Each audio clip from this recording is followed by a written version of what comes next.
حضرت سلطان محمود غزنوی رحمت اللہ علیہ اپنے کچھ سپہ سالاروں کے ساتھ جنگل کے راستے سے بھٹک گئے۔ عصر سے وقت تیزی سے سورج ڈھلنے کی طرف گزر رہا تھا۔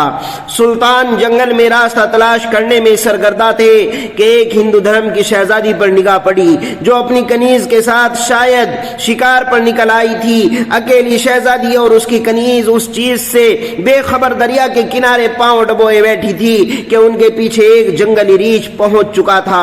اس وقت تک کہ سلطان کا تیر اس کے حلق سے آر پار ہوتا، وہ ریچھ شہزادی کی کنیز کو ایک ہاتھ کے پنجے سے ضرب دے چکا تھا۔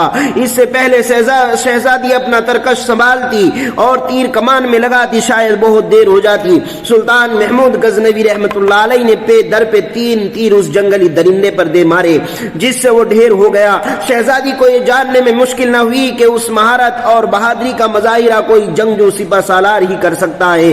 شہزادی سلطان کی طرف متوجہ ہوئی، اظہار تشکر کے لیے اپنا تعارف کرواتے ہوئے بولی، میرا نام اسمرتی ہے، میں جے پور ریاست کے راجا کی اکلوتی بیٹی ہوں، میری جان بچانے کا شکریہ۔ میں تمہیں اپنے پتا سے کہہ کر فوج میں کوئی اعلیٰ عہدہ دلوا دوں گی۔ ویسے تم ہماری فوج کے سپاہی لگتے نہیں ہو، بتاؤ کہاں سے تعلق ہے تمہارا؟ اسمرتی شاید یہ نہیں جانتی تھی کہ اس کے سامنے کوئی معمولی سپاہی نہیں ہے بلکہ اس وقت کی سب سے طاقتور اسلامی لشکر کے سربراہ اعلیٰ سلطان محمود غزنوی رحمت اللہ تعالی علیہ ہے، جن کے نام سے تمام راجاؤں کے حلق خشک ہو جاتے تھے۔ سلطان نے مختصراً اپنی شناخت ظاہر نہ کرتے ہوئے کہا، جی کسی اور فوج کا سپاہی ہوں۔ چلیے محترمہ، میں آپ کو کسی محفوظ مقام پر پہنچا دوں گا، آپ میرے پیچھے چلتی جائیں، اندھیرا بڑھتا جا رہا ہے، راستہ نہ ملا تو شاید اسی جنگل میں رات بسر کرنی پڑے گی۔ شہزادی اسمرتی جان چکی تھی یہ شخص لالچ اور خوف سے پاک ہے۔ وہ سلطان کی نظروں میں حیا دیکھ کر خود کو محفوظ محسوس کر رہی تھی۔ جنگل کی خاردار جھاڑیوں کی وجہ سے شہزادی کا پیراہن مختلف جنگل کے کانٹوں سے چھلنی ہو چکا تھا۔ شہزادی تھکاوٹ سے چور ہو چکی تھی۔